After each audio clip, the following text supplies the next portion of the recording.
Muy buenas tardes, le damos nuestra más cordial bienvenida una vez más a este espacio ProDynamis, donde queremos ir debatiendo, analizando temas de actualidad de la mano de personas que son realmente referentes en cada una de las temáticas que vamos tocando, de tal suerte de que ustedes también que nos acompañan puedan ir entresacando los juicios, las apreciaciones, formándose su propio criterio, que es uno de los temas que a nosotros como Fundación ProDynamis siempre nos impulsa, ¿verdad? Que la gente realmente pueda desarrollar esa capacidad analítica, ese criterio propio, esa mentalidad crítica en base a información y en base a información que viene de personas que están realmente en el tema y no meramente la formulación de opiniones así un poco superficiales.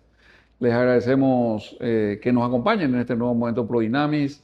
Recordamos que esta es una fundación que busca la defensa y la promoción de la vida desde la mera concepción, desde la misma concepción, la propiedad privada, la libertad individual, como decíamos también una ciudadanía responsable, un ejercicio democrático para la designación de las autoridades y para el control ciudadano también sobre el Estado. Todos estos valores y principios nosotros estamos promoviendo desde esta fundación hace más ya de 7 años.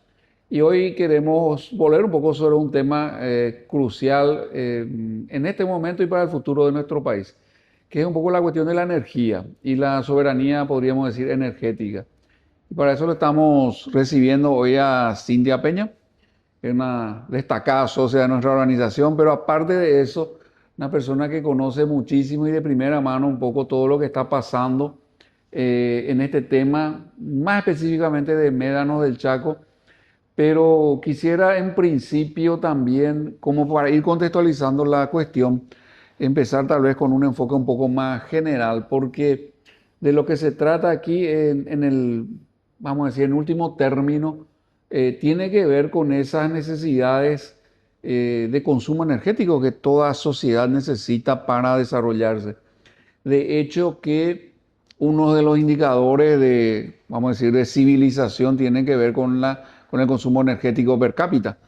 Y sociedades complejas, sociedades, vamos a decir, más sofisticadas, en las cuales el bienestar, incluso material, es mayor, obviamente requieren, utilizan cantidades mucho mayores de energía, cantidades que eran impensables tal vez en el siglo pasado, nomás hacia el 1950, 1960, los consumos energéticos per cápita a nivel global casi que no se distinguían mucho de la última mitad del siglo XIX. Y ahora es increíble ese despliegue que se ha dado en nuestra sociedad como demandante de energía. Y si uno le suma esta cuestión de IA, de los centros de datos y demás, que pareciera que es la industria del futuro cercano, que va a ser una nueva revolución a todos los niveles, el consumo de energía que demandan ese tipo de emprendimientos, inclusive es exponencial con relación a lo que ya veníamos viendo. O sea, no es que solamente el incremento, si se quiere, natural y con algún factor multiplicador en base al marco tecnológico anterior, luego ya venía exigido, ahora le sumamos esto de la IA a los centros de datos, la minería de bitcoins y cosas de esas, y tenemos realmente una demanda energética que probablemente también va a dar origen a muchos conflictos geopolíticos el día de mañana. Bueno, y por eso le convocamos hoy a Cintia, porque ella es una persona que realmente investiga mucho, conoce mucho de esto. Entonces, tal vez empecemos por el tema energético, después quiero ir un poco a la cuestión más específica del Chaco, la cuestión, porque va ligado a lo ambiental o el ambientalismo más que lo ambiental, porque yo ya creo que ya es una especie de desviación, sí, A una la secta de radicalización. la calentología global, como yo le digo. Bueno, Perdón. sí, sí, sí, sí. Asimismo, como que ya la radicalización de conceptos que se salieron de lo racional, En lo científico. de lo científico, y después terminar un poco en que nos ilustres qué está pasando ahí en Médano, su historia reciente, y cuál es el proceso en el cual ahora se ve inmersa toda esta región del Chaco paraguayo, que está alcanzada por esta delimitación de biosfera, que también es un concepto que te pedía que nos explique, porque escuchamos, pero nadie entiende, creo, demasiado bien qué es una biosfera o qué características tiene, etcétera. Así que, Cintia, gracias por tu presencia hoy acá. Y empecemos un poco con esto de la energía. ¿Cómo está la matriz energética? ¿Cómo vos ves esas necesidades? Vos me hablabas antes de empezar la entrevista de manera más formal, realmente los costos que tenemos nosotros acá para producir, que tienen que ver mucho con esta matriz energética. Buenas tardes a todos, buenas tardes, Blas, muchas gracias por la invitación. Y si vamos a hablar de costo, al Paraguay le cuesta, su soberanía económica le cuesta en el orden de 1.500 millones de dólares por año en importaciones. Mm. Importaciones de gas, de gas, de combustible fósil, de fertilizantes sobre todo, que es tan necesario para un país productor como el nuestro. Y teniendo nosotros los recursos acá para producir eso mismo o para abaratar esos costos, y como lo están haciendo los países vecinos, nuestros vecinos y hermanos, ¿verdad?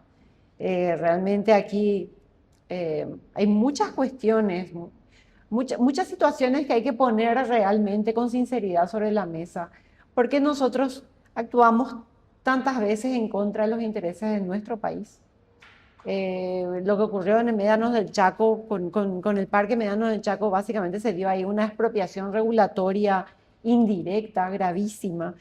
Con la Reserva de la Biosfera se dio una delegación de soberanía regulatoria indirecta en manos de una ONG, de todas las reservas que existen en el país, que están en torno del más del 20%, poquito, alrededor del 20%, un poquito más.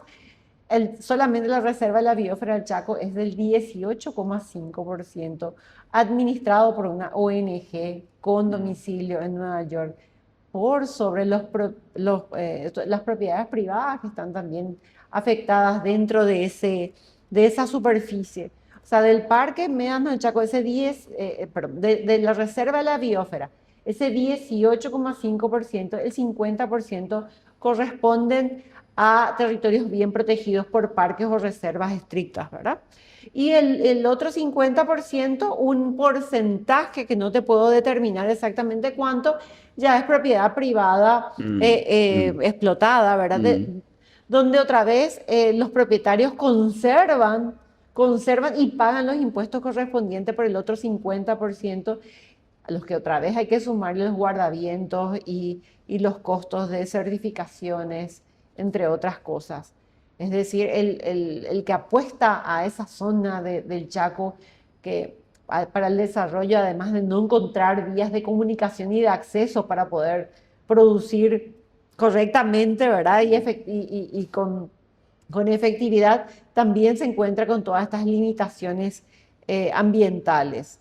Ahí, Cintia, Sí. para ponerle así como que en números más concretos, hablábamos, me contabas vos, por ejemplo, una tonelada de fertilizante, ¿se puede producir en Paraguay? Así mismo. La cuestión es la energía requerida y había un diferencial de precio de casi 5. Bueno, ya que estamos aquí hablando del fertilizante, la propuesta, hoy día están en el debate lo de la firma de Atome y la subvención a esa industria por parte del gobierno paraguayo a través de la energía de la Ande, ¿verdad? Porque básicamente vamos a subvencionar a esa empresa para que pueda tener un rendimiento, porque sin esa subvención de nuestra energía no tendría ningún tipo de utilidad. Entonces le vamos a regalar la utilidad, básicamente.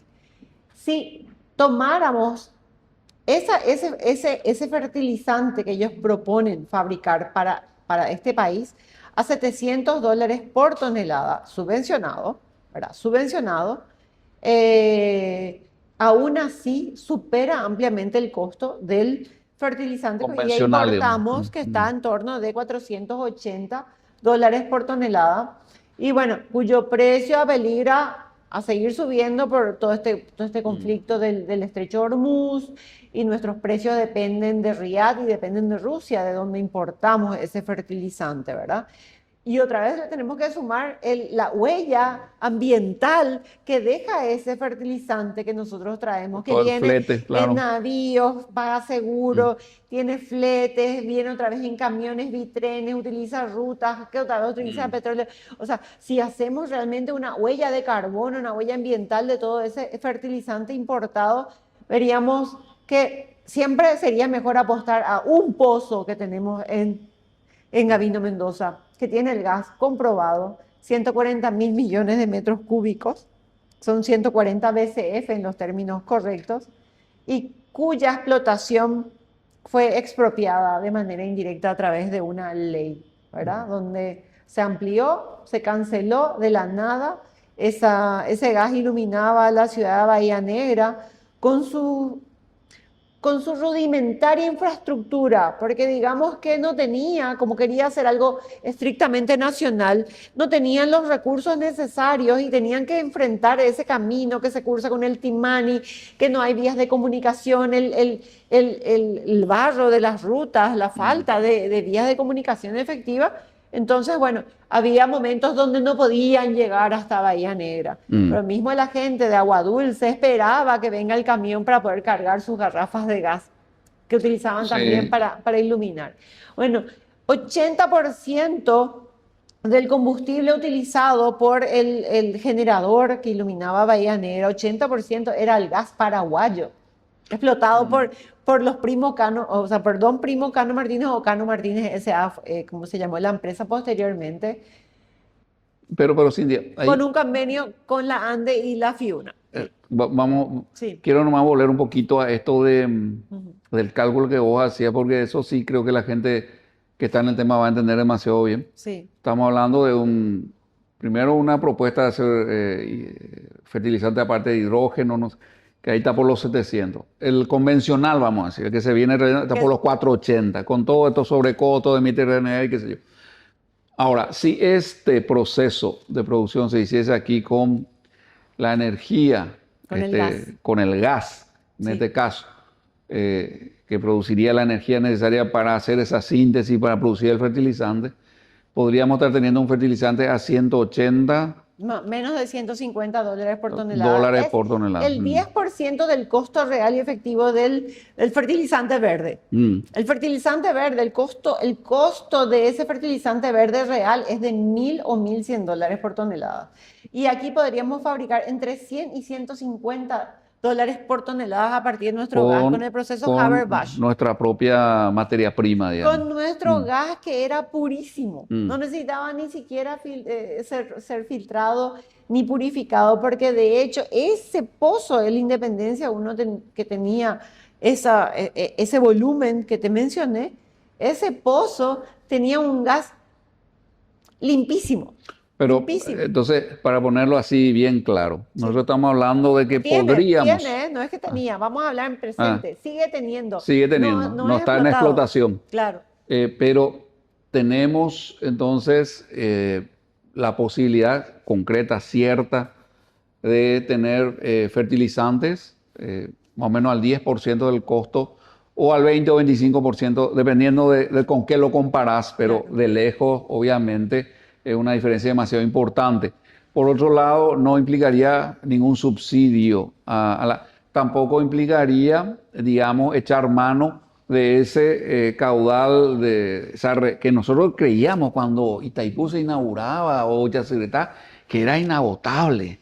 ¿Verdad? Siempre hablábamos de las 9 turbinas de Itaipú, que usábamos media turbina y como que era una cosa.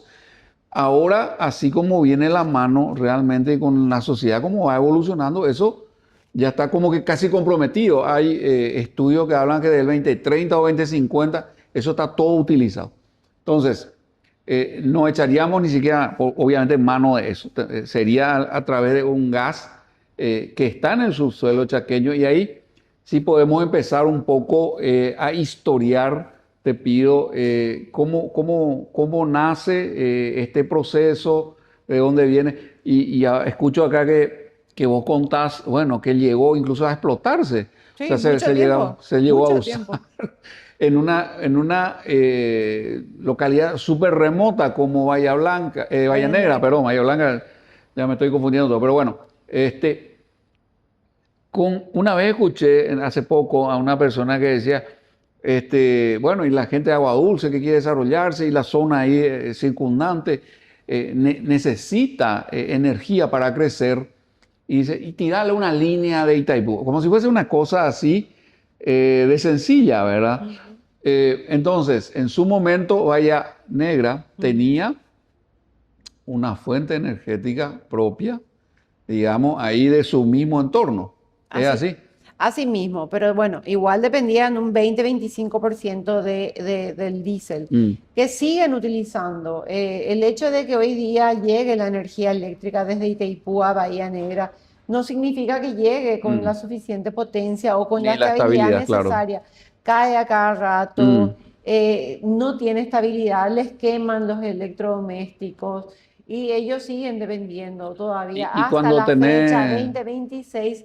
10 No, años después de que haya no. salido la ley que cortó la explotación de nuestro gas, de nuestros recursos, ellos siguen dependiendo de esos combustibles importados. O sea, de diésel básicamente. Y, Ujú. no, y también el Chaco que es muy complicado, las quemazones, eso supongo que también son un problema para los tendidos eléctricos, ¿verdad?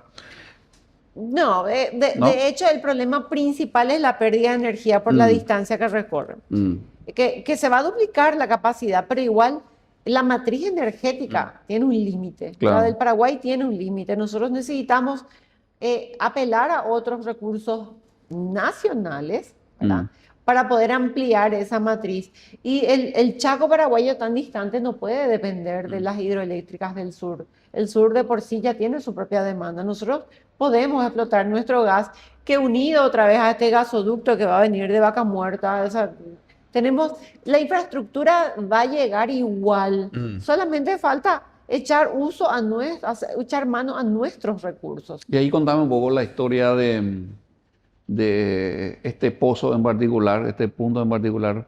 Como me contaba antes de empezar la entrevista, esto tiene historia. Tiene una historia muy larga, yo realmente no me quiero extender mucho en eso porque hay tanto que decir Mm, acá y que me gustaría mencionar. La concesión se le dio a Primo Cano Martínez en el año 1983 por ley, de 40.000 hectáreas, porque él, habiendo trabajado con los americanos que buscaban petróleo, sabía de la existencia de este pozo, sabía que estaba el gas mm, allí a 600 metros de profundidad, que era una fuente importante de gas, pero no les interesaba a los americanos, no era eso lo que mm, estaban persiguiendo en aquel entonces. Entonces él decidió por su cuenta, ¿verdad? Bueno, a ver cómo me arreglo para sacar, y lo logró con escasos recursos y reinventándose y abriendo caminos. Logró finalmente explotar ese pozo, porque se llama explosión del mm, pozo, esa primera llamarada gigantesca. Eso se dio en el año 1993, 10 años después de la concesión. O mm, sea, todo ese tiempo a él le tomó llegar hasta ahí y montar lo mm, suficiente como para poder explotar ese gas. Y luego faltaba la logística para poder, bueno, y el convenio, ese convenio que se firmó posteriormente en el año 97 con la ANDE. ¿Para qué? Para que ellos puedan proveer ese gas a Bahía Negra. Y la Todavía no inversión teníamos era mucho mercado más allá de eso, ¿verdad? de Estábamos esa, empezando a dar los sí, primeros pasos. pero la Ellos estaban inversión empezando. 100% privada. Inversión 100% privada, es más, hay una ruta nacional, la ruta nacional número 14. Esa ruta nacional la hizo 100% la familia de Cano Martínez, no Mm, la hizo el Estado. mm, Es decir, si fuéramos nosotros realmente a indemnizar y a pagar la mm, inversión que ellos hicieron, que tienen derecho a reclamar, pagaríamos una fortuna. Y está pendiente, está pendiente. O les reponemos lo que les hemos expropiado de manera mm. indirecta, o nos tocará pagar muy caro por eso, ¿verdad? De hecho, ya lo venimos pagando todos los paraguayos, porque a Sí. mayor costo de producción del alimento, mayor costo del Mm, precio de los alimentos de la canasta básica mm. familiar. Sea, ya podríamos haber tenido una energía con un tarifario diferente y sobre El todo una fertilizante, fuente, claro, y una fuente importante alternativa ya para ese territorio relativamente aislado, digamos, todavía, donde hay ya grandes industrias. donde ya hay A grandes pesar de industrias, sí. todo, toda esa zona sabemos que se está desarrollando industrialmente gracias al esfuerzo principalmente de las cooperativas, ¿verdad? Las cooperativas y ese deseo incansable de no darse por Mm, vencido. Por ejemplo, ya sabemos que Frigochorti es modelo en reserva de agua de lluvia, porque depende del agua de lluvia, ¿verdad? Pero igual para activar la bomba necesita electricidad, así que hubiese sido un escenario Y es mucho por más eso que favorable, ahora claro. van a poner paneles solares. Y yo les voy a explicar un poquito cómo es la energía solar, que es importante conocer. Ellos se dieron una superficie de 200 hectáreas, ya no son 200 hectáreas de monte, sino ya intervenidas, para poder buscar un poquito, ¿verdad? Esa estabilidad que necesitan las industrias, no solamente el frigorífico, para esa zona de gran desarrollo. ¿Qué pasa con los paneles solares? Los paneles solares es energía directa que se usa de manera inversa. No tiene inercia mecánica. ¿Ok? ¿Qué quiere decir eso? Te voy a contar qué pasó el año pasado cuando yo llegué a España, creo que fue el 25 de abril o 27 de abril del 2025. Llego a España y acto seguido corte de luz. Corte de luz en España y en Portugal. Ese día España perdió el 60% de su generación energética. El 60%. Desapareció en 5 segundos. En 5 segundos. ¿Por qué? Porque no es que uno utiliza la energía, esa es una energía intermitente, no es una energía estable. Hay una nube grande y se corta ese suministro. No tiene ese dínamo que gira, se usa directo. Y si uno no tiene grandes superficies a través de batería para poder almacenar esa energía, para poder posteriormente usar, esa energía se pierde.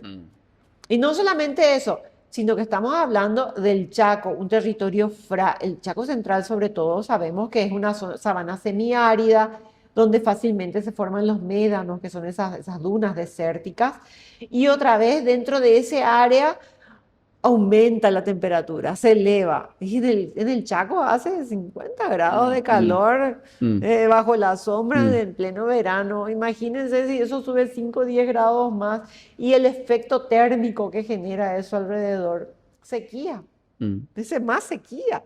Entonces, que no necesitamos, ¿verdad? Claro, pero bueno, todo esto es alternativo y se le busca la vuelta porque por A, B o C, que vos nos vas a contar un poco en el segundo bloque, esta fuente energética que, así como lo voy entendiendo, es mucho más eficiente, menos costosa, menos impactante, y eso que vos decís, yo lo vi confirmado en otras obras de literatura técnica que estoy leyendo, donde habla que en términos de conveniencia, lo que viene, la electricidad generada por gas es muy superior a la por diésel o cualquier tipo de hidrocarburo. Totalmente. Que a su vez es muy superior a la del carbón, que a su vez es muy superior a la de la leña, etc. Y tenemos otras opciones que después te menciono porque son fantásticas. Es una de las más eficientes y menos impactantes en todo sentido, la energía proveniente del gas. Totalmente. Entonces, o sea, ya tenemos. Y ya tenemos. Entonces,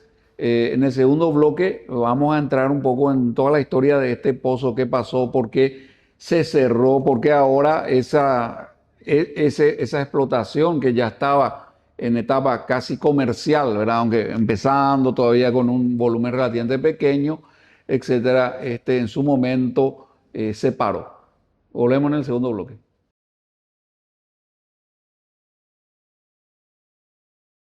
En FECOPROD celebramos 50 años de compromiso y crecimiento. Durante 5 décadas hemos estado a tu lado, apoyando a las cooperativas, transformando vidas y construyendo un futuro mejor. Desarrollamos proyectos que generan oportunidades. Promovemos la solidaridad y fomentamos el trabajo en equipo. Juntos hemos sembrado sueños y cosechado logros. FECOPROD, 50 años desarrollando juntos un país. ¿Querés leer noticias sin manipulación? Entonces visita www.informatpi.com. www.informatpi.com. Un diario de frente con la verdad. Desde 1844, 7 principios sentaron las bases para la formación de miles de cooperativas en todo el mundo. En Paraguay, la primera organización cooperativa apareció en 1941. Hoy en día esos principios cooperativos toman una forma, una identidad. Desde la Concopar tomamos la iniciativa de crear un símbolo que represente al espíritu cooperativo. Una identidad cooperativa.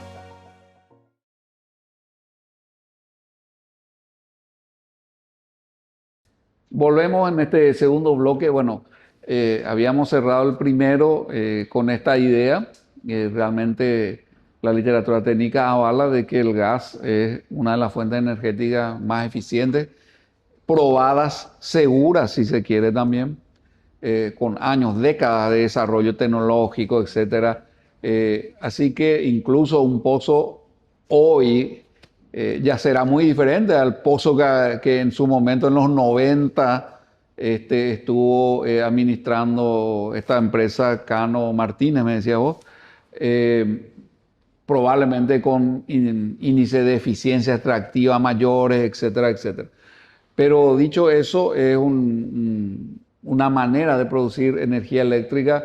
Incluso si vemos una hidroeléctrica que tuvo que cubrir una gran superficie de tierra también para hacer los embalses y todo lo demás, capaz que medio que sale empatado, ¿verdad? Porque el impacto en sí es... Ellos ocupaban 1.7 hectáreas. Con relación a, bueno, vamos a decir a Caraí o algo así, ya ahí vamos viendo las diferencias, incluso en cuanto a inversión, porque él lo pudo hacer solo, yo no conozco, y lo pudo empezar a explotar comercialmente incluso. Entonces, este gas está ahí. ¿Qué pasó por el camino que, por un lado, se retira? Vos hablaste de una expropiación indirecta. Explicarnos un poco de ese proceso y cómo llegamos después a todo lo que es la biosfera, ese concepto, porque eso es más reciente y afecta a muchísima más gente que esto que decíamos solamente de un pozo de gas, etcétera. Afecta a muchos más productores, afecta a una superficie mucho mayor. Entonces, allá por los 90 empieza a generarse este gas, se empieza a usar incluso en Bahía Negra.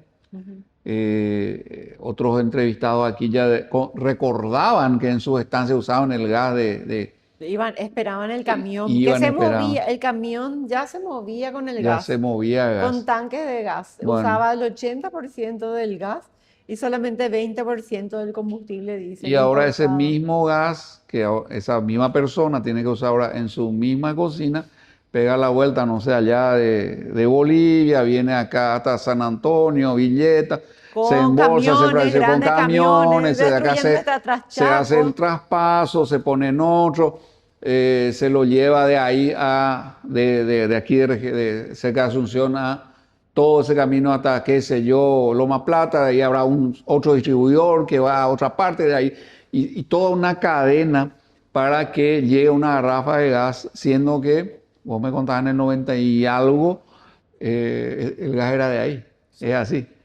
No del todo el país, porque no llegaron no llegaron ahí, abortaron el desarrollo del país. Porque fíjate,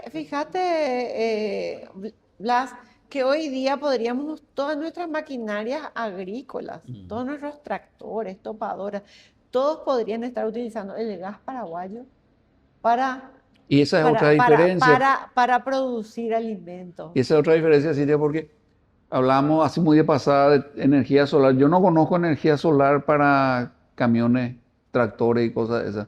Decimos, ¿hay?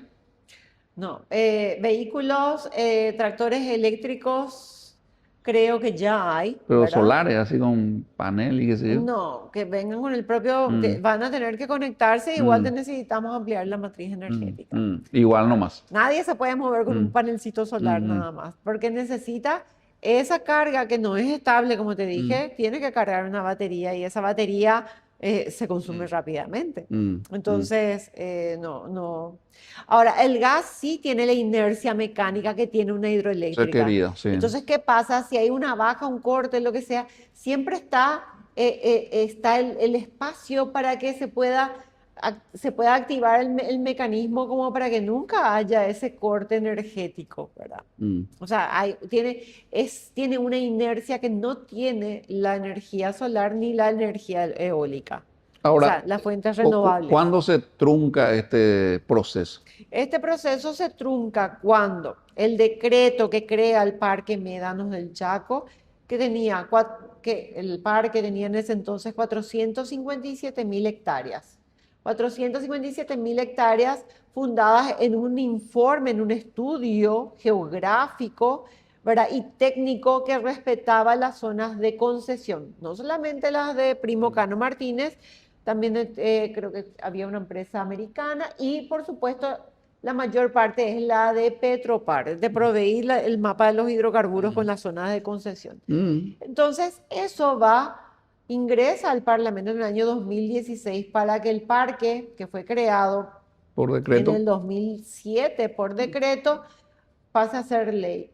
Y al aprobarse en diputados, pasa luego al Senado y de la nada aumentan 140.000 hectáreas más, superponiendo esa superficie con propiedad privada, con propiedad del INDI, con propiedad del INDER, con concesiones, con territorios O sea, de concesionales. una manera bastante, podríamos decir, desprolija, para no usar otro término. Sin ningún tipo de informe técnico. De la nada. ¿Qué año fue eso? En el año 2016. El proyecto, o sea, la ley, te digo, es la ley 5723/2016, aprobada por Senado. Y ahí aparecen 140.000 hectáreas más, me decía. 140.000 hectáreas. Entonces el parque, que tenía 457.000 hectáreas, pasa a tener una superficie de 605.000 hectáreas que debe corregirse, porque todavía no está hecha la mensura judicial. O sea que todavía esto está imperfecto, ¿verdad? Debe corregirse porque hay propiedad privada ahí afectada. O sea, no estamos hablando de una expropiación. Esas propiedades siguen desarrollándose. ¿Y cuál es el estatus de esa propiedad? Y él sigue desarrollándose. Lo que tiene superpuesto es un supuesto límite. Ahora, al que cortaron definitivamente, le cerraron la puerta y le dijeron no pueden entrar a sacar nada, fue a la empresa que explotaba el gas. Y específicamente hidrocarburos. Específicamente, todo tipo de sondeo, el todo de ataque prospección. principal fue el hidrocarburo. Fue como que fue todo un movimiento para decir, ok, cállate Paraguay, vamos a cerrar, que nadie sepa que vos tenés gas. Cuando nuestros vecinos lo hacen libremente. Bolivia, Argentina, Brasil.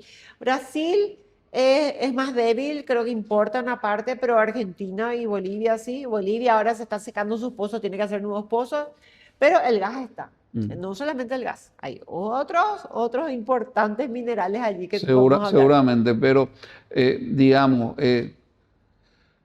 cuando esta ley, primero, entonces la génesis un poco es decreto, 2007. Después se quiere de alguna manera hacer un trabajo más fino, más pulcro, por decir así, y se plantea ya que tenga estatus de ley. Bueno, y ahí va con 400 y algo mil hectáreas. 457.000, que era original. Va al Parlamento y ahí, como se dice, entre gallo y madrugada, el parque crece. 150 y algo mil hectáreas más. ¿Vos tenés idea de en base a qué criterios se hicieron esas ampliaciones? Totalmente político, bajada de línea política, bajada de línea probablemente de intereses extranjeros nuevamente, ¿verdad? Y bueno, y siempre hay personas que o son ignorantes y directamente votan en equipo como las barras bravas, sin investigar y sin tomarse la molestia en hacer realmente su tarea siendo personas electas, designadas, ¿verdad? Con la confianza del paraguayo para ser electos y nada, aprobaron este defecio. Pero te quiero mencionar, fíjate la contradicción inconstitucional que hubo, porque el Poder Ejecutivo justo dicta un decreto, que es el 6092/2016, poniendo como prioridad incentivar la producción de hidrocarburos. El Poder Ejecutivo dice una cosa, el Legislativo le dice no. Bueno, eso es típico Paraguay también. no. Paraguay no puede explotar sus recursos. Paraguay no puede salir adelante. Paraguay no puede producir más barato. Paraguay no puede movilizarse más barato. Paraguay tiene que mantenerse permanentemente esforzado y luchando. Realmente es sujeción ahí. una barbaridad. Pero bueno, muy de la política criolla nuestra, eso que Sí. un presidente dice una cosa, el parlamento le contrea, porque ese presidente nomás ni ya se analiza mucho. Pero sacando esto, el otro argumento que ahora se escucha, que él es por la naturaleza, por la ecología, en realidad cualquier alternativa ahora mismo al gas del propio territorio, como vos decís, producir una cantidad importante de energía, requiere uno coma algo, 2 hectáreas como máximo. O sea, ni se compara con relación. Para hacer un absolutamente. parque solar que yo creo que no va a tener ni una fracción de la potencia energética que este pozo de 2 hectáreas.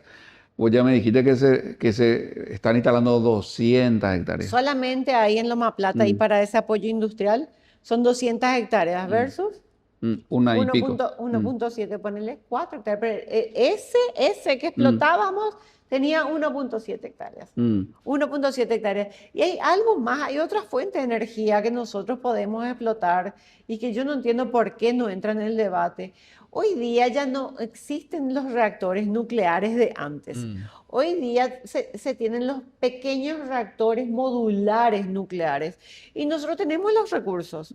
Y es más, se autoenfrían, no producen esos desechos radioactivos que se tienen que mantener fríos y que no se pueden reciclar, porque hoy con óxidos de sales esos mismos se vuelve a reciclar y nosotros tenemos uranio y torio para poder utilizarlos. Se llaman reactores modulares y son pequeños. En Francia lo utilizan muchísimo y yo no entiendo por qué eso no está en el debate cuando tenemos en YouTube, en Cazapá tenemos, en Caguazú tenemos nosotros uranio, podemos utilizar. Y también tenemos en la zona del Cerro Sarambí y en Amambay. Pero YouTube y torio. si ni siquiera el gas podemos explotar.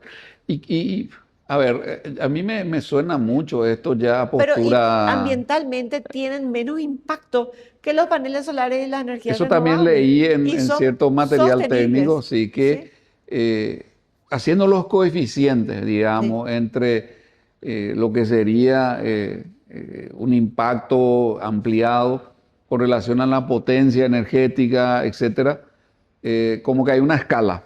Y en la cúspide está la energía nuclear.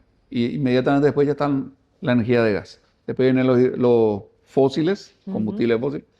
Y después viene el resto, ¿verdad? Esa pirámide, vamos a decir, de eficiencia energética, lo que yo me estuve informando es más o menos tiene esa estructura. Entonces, las hidroeléctricas incluso están ahí en el medio, Claro, entre el gas el y nuclear el está petróleo, arriba. ¿verdad? Y hoy la energía actual no entra acá en el debate de Chernobyl No entran ni el de Fukushima, esos puntos, nada. claro, que son. Otro estilo de Pero al final reactores. también hubieron ejemplos de otros tipos de explotaciones, minas, eso que tuvieron sus accidentes, sus derrames, bueno. Nunca el riesgo es 100%. Lo que estamos viendo ahora también es que esa tecnología evoluciona y los posibles daños que puedan darse en ese tipo de explotación también son mucho menores que incluso esto del 2011, ¿verdad? Pero dicho eso, volvemos a nuestro gas acá. ¿En base a qué? Y después hay otro tema que medio porque está la ley del parque médano y después está este concepto de la biosfera. La reserva de la biosfera. ¿Qué es La eso? ¿De reserva- dónde viene esa idea? ¿Qué función tiene? Y sobre todo, a mí siempre que escucho es como que se hace una especie de línea en un mapa y no importa sobre quién caiga en esa extensión, vos tenés de la noche a la mañana transformado el estatus de tu explotación. A mí me preocupa particularmente la reserva de la biosfera del Chaco, por lo que te mencioné, en la delegación de la administración de esa reserva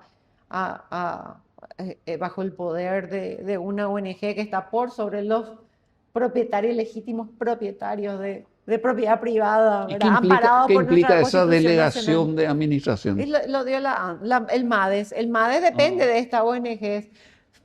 El MADES podría depender financieramente de un porcentaje de la explotación de los hidrocarburos del Chaco, por ejemplo, ¿verdad? Para ¿Verdad? independizarse, Para digamos. independizarse de las ONGs, pero en cuanto a su presupuesto depende de estas ONGs. Por eso el MADES está, digamos, condicionada a los dictámenes de esta ONG. Y la reserva, todas las reservas de biosfera se crean por recomendación de la UNESCO. Que sea una recomendación no quiere decir que sea una imposición ni que sea una obligación. Porque en primer lugar está, por supuesto, el Paraguay, los paraguayos y su bienestar. ¿Pero qué es ¿verdad? una reserva de biosfera? Y la reserva de la biosfera es un territorio acondicionado a reglamentaciones especiales o a manejos especiales. Lo cual quiere decir que todo lo que se haga ahí ya encarece. Todo lo que Y se mi haga libertad así de tiene disposición se ve tiene ya que tener afectada. certificaciones y ya sabemos que luego se van encareciendo esas certificaciones y luego imposiciones que tenés que poner un arbolito más o un arbolito menos hasta que se vuelve insostenible la producción en esa zona o se vuelve insostenible el poder conservar esa propiedad privada y hay que ver si el valor de la propiedad privada misma también se vuelve sostenible, ¿verdad? Lo que más me preocupa a mí de la reserva de la biosfera es que es todo ese territorio por el cual peleamos en la Guerra del Chaco, que va desde la ruta de la vía oceánica para arriba. Ese fue el territorio peleado y ese es el territorio que hoy día cedimos, la soberanía cedida. Eso es lo que yo no entiendo. ¿Cómo podemos ser tan pacíficos que no nos damos cuenta que estamos cediendo aquello donde hay tanta sangre derramada, ¿verdad? Y que se supone que es un gran mérito nuestro porque hemos ganado una guerra. Sí. Hemos Estamos ganado la hablando de guerra y hemos cuántas- cedido sin disparar una sola bala todo nuestro territorio. ¿Cuántas hectáreas abarca esa reserva de la biosfera del Chaco? Son 7 millones, tengo que mirar ahí mis numeritos, son 7 millones y medio, te quiero decir con exactitud, ¿verdad? Porque lo tengo acá. Ay no, perdón, no lo tengo, lastimosamente no me dijiste. Bueno, vamos a repasar Pero el dato. bueno, de todo el territorio son 7 millones y medio aproximadamente de hectáreas, ¿verdad? De los cuales el 50% son parques naturales y reservas no tocables y el otro 50% sería propiedad o del INDI o del INDER o propiedad privada. No todo es propiedad privada, pero de esa propiedad privada otra vez el 50% es de conservación forzosa, ¿verdad? Un poco más del 50%, a los cuales cada 100 hectáreas tenemos que agregarle los guardavientos o corredores para la protección de la fauna. Que entre paréntesis, la fauna agradece, por supuesto, que haya fuentes de agua y entonces se reproduce mejor gracias a la producción Ganadera. privada, ¿verdad? Sí, Claro. eso también había accedido a información que decía de que en realidad, en contra de lo que siempre se plantea de que afecta negativamente a muchas especies animales, el tema del Chaco siempre es el agua. Claro. O sea, si uno tiene reserva o no, es la gran diferencia entre sobrevivir o no. Y bueno, y cuando entra una explotación racional, etcétera, obviamente todo el ecosistema ahí se beneficia porque tienen reserva de agua y pueden también, como vos decís, prosperar. Volviendo un poco otra vez a esto, ¿cuál es el estatus ahora? ¿Qué se pretendió o se pretende hacer con esta modificación otra vez de esta ley ¿Se quiere corregir esa ley que está tan atravesada? Se está queriendo darle una flexibilidad a la ley sin corregir sus errores de fondo. origen, ¿verdad? Solamente a los efectos de que podamos tener acceso a esos hidrocarburos. O sea, y hoy día ya la explotación ya no es ir haciendo picadas y cavando, probando si hay aquí o hay allá. Hoy día todo se hace satelitalmente, ¿verdad? Se ponen unos detectores y ahí se sabe.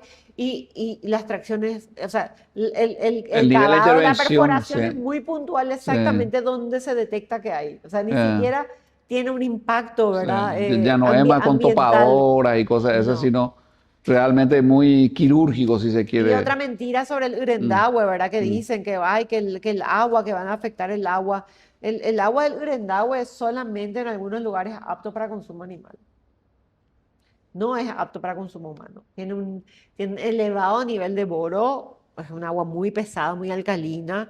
El ser humano no puede consumir, o sea, podría consumir En eventualmente, una situación pero extrema, no de manera regular. frecuente, regular, porque le haría daño a la salud directamente, ¿verdad? O sea, estamos hablando de muchísimo daño. Por eso que eso de las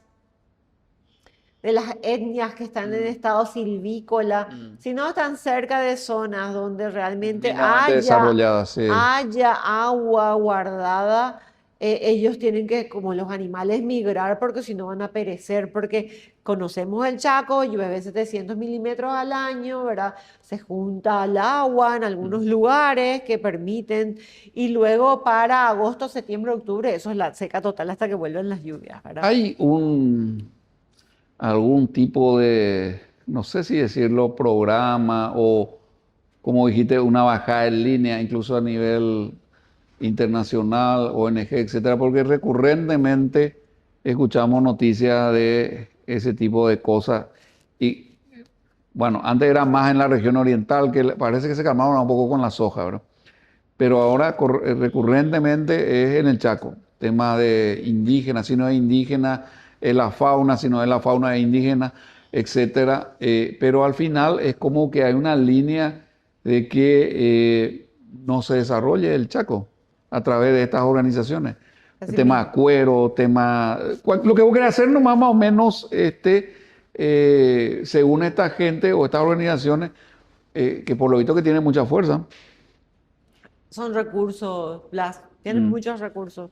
Son recursos que están hechos justamente para encarecer la vida, segregar poblaciones y disminuir poblaciones, porque ante este nuevo cambio de paradigma, realmente el ser humano excede en cantidad a lo que, Lo que ellos creen que a es. lo que un grupo que tiene el poder global cree que es manejable y sustentable, ¿verdad? Entonces, también tenemos que encarar este nuevo paradigma de la inteligencia artificial, donde muchos procesos, o sea, así como fue la revolución industrial, nosotros estamos con una nueva revolución Sí. tecnológica, donde muchos procesos humanos van a ir siendo sustituidos, no totalmente, pero sí ya Van a muchos verse afectados, procesos. Y estamos hablando obviamente. de fábricas que ya funcionan automatizadas y ya no requieren del ser humano. Y bueno, la mejor forma es ir encareciéndoles la vida, haciéndoles imposible el acceso a los alimentos y de pronto que tengan que recurrir a fuentes de alimentos no sanas como para enfermarse más rápido y ir despoblando más rápido el mundo. No quiero sonar muy conspiranoica, pero sí hay una agenda global de disminución poblacional que es de conocimiento de todos, Y ¿verdad? eso en el caso del Chaco le vemos Y en el caso del más Chaco, cargada. no solamente el caso del Chaco, la Unión Europea acaba de prohibir fertilizantes, Blas, el uso de fertilizantes en su tierra. O sea, estamos hablando de que es un movimiento global y solamente algunos países con muchísimos recursos que no son precisamente democráticos, pero nadie les ataca, son los que tienen determinados privilegios. Por ejemplo, Marruecos puede vender sus productos libremente en la Unión Europea, libre de todas estas imposiciones que nos quieren poner a nosotros, ¿verdad? Interesante. Entonces hay estos factores también, llamémosle geopolítico detrás de algo que pareciera tan concreto como es un pozo determinado de gas natural en el Chaco. Un pocito. Un Y, pocito. teníamos que ir al otro pozo. Pero ahí hablando de este nuevo paradigma, nosotros hay alta probabilidad de que tengamos el helio. ¿Qué es el helio? El helio es un gas que se forma naturalmente y que sirve para todo lo que es el enfriamiento de los microchips, para los semiconductores, para las computadoras cuánticas y para las resonancias magnéticas que tenemos nosotros y que utilizamos para determinar y encontrar determinados problemas de salud, ¿verdad? O sea, es un elemento sumamente necesario. El mayor productor de esto es Qatar, que tiene casi el 30% de la producción y acaba de cerrar su producción como consecuencia de la guerra. como consecuencia de la guerra. En Bolivia ya se detectó que el helio hay en el en torno del 0,4 y 0,12%, o sea, industrialmente, de interés Viable. industrial viable.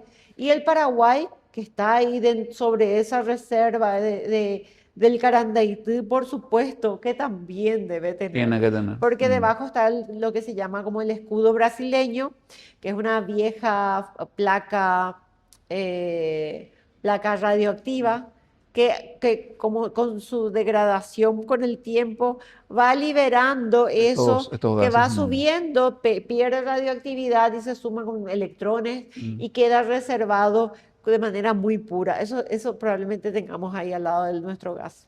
Para ir cerrando, Cintia, gracias también por tu presencia hoy acá. ¿Qué le dirías a la ciudadanía con relación a este tema de los hidrocarburos en el Chaco y específicamente esta propuesta de racionalizar un poquito la ley esta del Parque Medano del Chaco? Y yo les diría que no se dejen influenciar por las propagandas. Ellos pautan mucho. Uno abre las redes sociales y encuentra que el animalito. Piensen que la naturaleza nunca puede ser suprahumana, que en primer lugar está el bienestar de los seres humanos, inclusive las personas esas que están aisladas y no pueden llegar a hospitales y no tienen acceso a servicios públicos ni al alimento que para nosotros es de tan fácil acceso y lo tenemos en la esquina a la venta. Y la salud también, la salud que es tan importante. Todos damos a luz en algún momento, ¿verdad? Piensen un poquito más como humanos y no tanto como protectores de la naturaleza. No se dejen guiar por la propaganda. Vayan a fuentes, recurran, investiguen, discutan. Que la misma inteligencia artificial, cuando le discutís, termina contándote la verdad. Hay muchos sesgos. Sabemos que todo tiene sesgos, pero si uno realmente busca, uno realmente encuentra información. No crean todo aquello que se les vende y piensen en primer lugar como paraguayos, como patriotas, en segundo lugar, por sobre el patriotismo como seres humanos. Y luego protejamos entre todos el ambiente, porque todos amamos el ambiente, porque es el lugar donde nos toca vivir, por supuesto. Somos los más Y interesados. para cerrar, una idea con relación a esto de la conservación, y es que la verdad que en entornos y sociedades con muchas necesidades, el ambiente no se cuida. Tener que tener ya una sociedad desarrollada a partir de cierto punto como para que este cuidado de la naturaleza realmente se pueda dar. Y comencemos por casa si queremos cuidar el ambiente, con la gestión de nuestros residuos, que nuestros alimentos sean más sanos, que usemos menos envases y generemos menos basura. Creo que aquí, como tenemos todavía servicios, no nos damos cuenta del volumen de basura que creamos. Y no tiremos basura por la ventana. Sí, Y aprendamos a reciclar. empieza la cosa siempre como que muy sencilla, ¿verdad? Claro. Gracias, Cintia. Gracias a usted también por su presencia, por el acompañamiento que siempre nos hacen. Y quedamos para otro momento Prodinamis. Muchas gracias.